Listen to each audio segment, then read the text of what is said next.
எல்லாருக்கும் வணக்கம். இந்த நாளில் கூட 1000 வருஷ அரசாட்சி குறித்து வேதத்தில் சொல்லப்பட்ட வார்த்தை தியானிப்போம். 1 தெசலோனிக்கேயர் 4வது அதிகாரம் 14வது வசனத்திலிருந்து, இயேசுவானவர் மரித்து பின்பு எழுந்திருந்தார் என்று விசுவாசிக்கிறோமே, அப்படியே கிறிஸ்துவுக்குள் இயேசுவுக்குள் நித்திரை அடைந்தவர்கள் தேவன் அவரோடு கூட கொண்டு வருவார். கர்த்தருடைய வார்த்தை முன்னிட்டு நாங்கள் உங்களுக்கு சொல்லுகிறதாவது, கர்த்தருடைய வருகை மட்டும் உயிரோடு இருக்க நாம் நித்திரை அடைந்தவருக்கு முந்திக் கொள்வதில்லை. ஏனெனில் கர்த்தர் தாமே ஆரவாரத்தோடு பிரதான தூதன் சத்தத்தோடு தேவ எக்காலத்தோடு வானத்திலிருந்து இறங்கி வருவார்.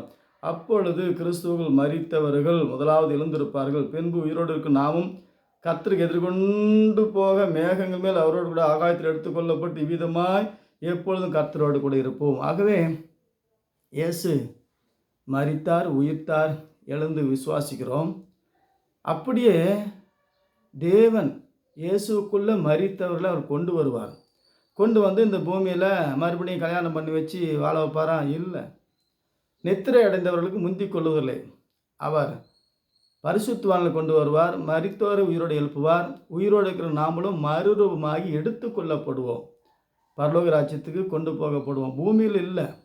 இது கடைசி உலகம் முடியும் போது வருகிற வருகை. ஆகவே அதுக்கு முன்னாடி 1000 வருஷ அரசாட்சி நடக்கணும்.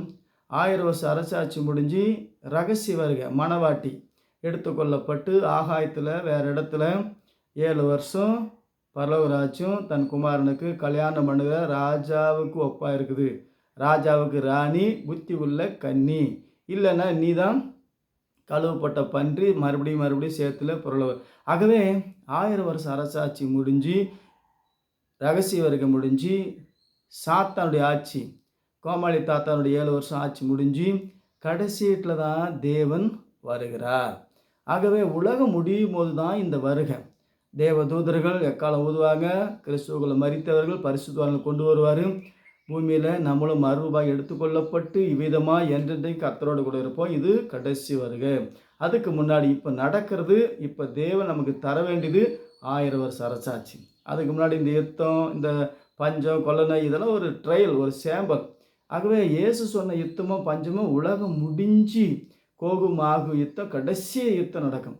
ஆகவே இப்போ தேவ சித்தம் நடக்கணும். 1000 வருஷ அரசாட்சிக்கு நம்ம ஆயத்தமாக இருப்போம். கர்த்தருடைய வருகை அதிசயமாய் அற்புதமாக இந்த 1000 வருஷ அரசாட்சி தேவன் நமக்கு தந்து நம்மளே 1000 வருஷம் வாழ போகிறோம். அந்த சிஸ்டத்தை தேவன் தருவார். மீண்டும் சந்திப்போம். வணக்கம்.